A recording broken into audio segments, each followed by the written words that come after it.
Hey folks, Chris here with MPC Remote Starts. Today I'm going to take this remote start kit and install it into this 2017 Chevrolet Sonic Key to Start. Now this kit will cover from 2012 to 2020 Chevrolet Sonic Key to Start. We're going to show you what's included in the box, what tools you're going to need to complete this installation. So let's get started. So on your remote start kit, the box has a label. This label is going to include a download QR code that you'll scan. That way you can download the tip sheet to complete your installation. All right, so let's go ahead and open the box, take a look and see what's inside. So we have the remote start module, the included T-harness for plug and play installation. This is the FLL that will be used for the Dcryptor, an MPC panel puller, and some extra included paperwork. Okay, so these are the tools we're going to be using today to complete our installation. We're going to be using our power drill, electrical tape and zip ties, a Phillips screwdriver, an MPC panel puller, and our Windows PC laptop to complete our Dcryptor. So let's get to the vehicle and start this install. All right, to start this install, we're going to go ahead and pull this lower dash panel down. So we need to remove these 4 screws. They're going to allow us to pull this panel down, and then we'll be able to access the body control module that has the plugs we need to, which is directly behind underneath here. So we're going to go ahead and pull these screws out.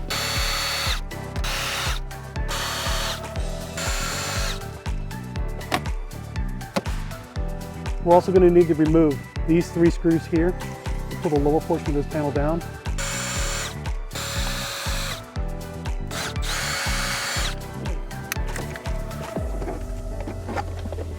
Okay, there we go. Now that we've gotten this panel down, that's going to allow us to gain access to this body control module right here. We need to get to the white plug, the blue plug, and the green plug that are in that module that are part of the T-harness connection kit. So we'll go ahead and pull the white one, we'll pull the blue one, and we're going to pull the green one. Once we've got all 3 of these pulled out, we're going to go ahead and down here and plug them into our T-harness and then connect the T-harness to these portions of the BCM. Okay, so now we're going to go ahead and go connecting our T-harness. We'll take the white, connect it to the white. We'll take the blue and connect it to the blue. Okay, and last but least, we'll take our green and connect it to the green. All right, now that these are here, we're going to go ahead and take our females and plug it back into the BCM. We're going to go ahead and plug in now these connectors back into the body control module. We'll start with the green plug, then we'll go to the blue plug. Okay, and then last but not least, the white plug. There we go. So now all connections are made for the body control module. We get to move forward to the programming. Okay, on the GM7 T-harness, there's an Evo All plug. It's a white 6-pin connector. This is going to connect to plug A for this install. Connect those together. Plug B, just tape off to the connector, and you're good there. These 3 loose wires here, they're not used. You can cut them off and tape away. This is not used for a 3-lock start installation. Okay, to program this module, we're going to go ahead and press and hold down the program button. While holding it down, we'll plug in the black 4-pin connector. Lights will start to alternate. What we're going to do is let go on a solid yellow light. And there we go. Plug in the rest of our connectors. Okay, the rest of the connectors are plugged in. Press the program button 5 times. 1, 2, 3, 4, 5. We're waiting for the yellow light to go solid. Okay, now that it's solid, insert the ignition, turn the key to the on position, yellow turns off, red will turn on. Turn the ignition key off, pull it out, count to 5, 1, 1000, 2, 1000, 3, 1000, 4, 1000, 5, 1000. And insert the key back to the ignition, turn the key on. Red and blue will come on. We're waiting for now yellow flashing and then blue flashing. And there's our blue flashing. Once you get that, turn the ignition to the off position, pull it out. We're now ready to go to the computer to do our Dcryptor. When unplugging the module for the Dcryptor, unplug the connectors first, unplugging the black 4-pin connector last. Then take it to the computer to do your Dcryptor.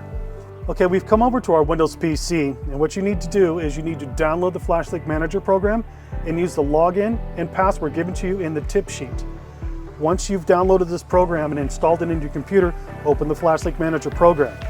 Once you've done that, you'll take the USB FlashLink USB and you're going to plug it into your computer. It'll start out white and it's going to now read and connect to the FlashLink Manager program. It's turned green, blue, red, and now we see that we're green here, that we're connected. Then you take your module and you're going to go ahead and plug black 4-pin connector to your module. Flash link will go green, your module will go red, and this is now going to read the module.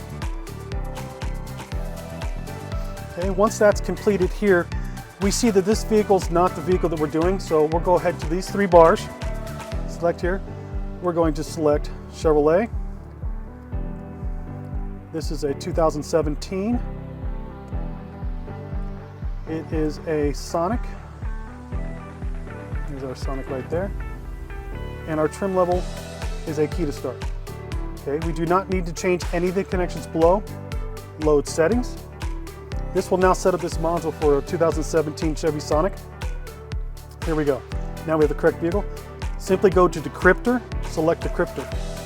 It's going to ask, transfer data, send data. Now we're going to wait for a minute here. So we get the 0s and 1s. This means that it's now decrypting the code. This processing update could take several minutes based upon your internet speed. It's now updating the module. It says here at 100%. Now that it's complete, we can go ahead and disconnect our EvoWall module from the computer and take it to the vehicle and complete our installation.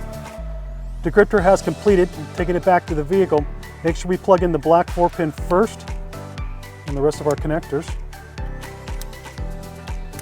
Okay. Now we're going to do a test start. So it's lock, lock, lock. Module powers out. Ignitions power up on the vehicle and the vehicle cranks.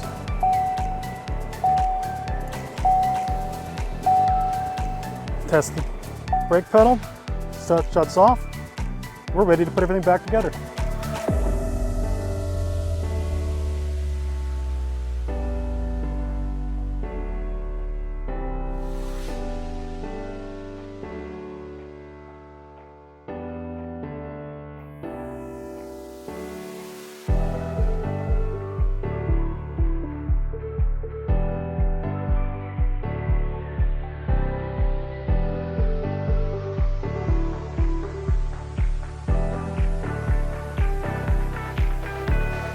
To start this vehicle, we'll press the lock button 3 times.